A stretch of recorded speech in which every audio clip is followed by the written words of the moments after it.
জনগণ নির্বাচনমুখী হলে কোনো ষড়যন্ত্র কাজে আসবে না বলে জানিয়েছেন স্বরাষ্ট্র উপদেষ্টা অবসরপ্রাপ্ত লেফটেন্যান্ট জেনারেল জাহাঙ্গীর আলম চৌধুরী।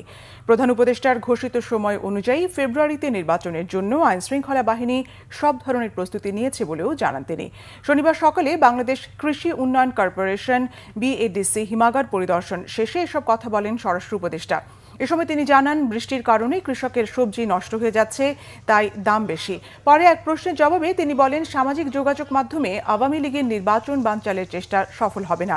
নির্বাচনকে কেন্দ্র করে অবৈধ অস্ত্রের মহড়া বন্ধে উদ্যোগ নেওয়া হয়েছে বলেও জানান স্বরাষ্ট্র উপদেষ্টা। এদিকে দুপুরে রাজধানীর দারুস সালাম থানা পরিদর্শন করেন জাহাঙ্গীর আলম।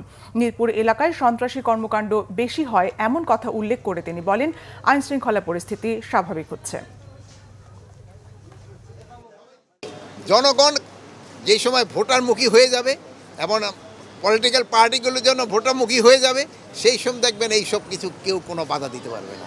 এটা হলো জনগণ হলো আমাদের মেইন ফ্যাক্টর, এবং পলিটিক্যাল পার্টিগুলি এই যে নির্বাচন, তারা যে সময় নির্বাচনমুখী হয়ে যাবে, এখনই জনগণ কিন্তু নির্বাচনমুখী হয়ে গেছে, যেমন আপনারা নির্বাচনমুখী হয়ে গেছে।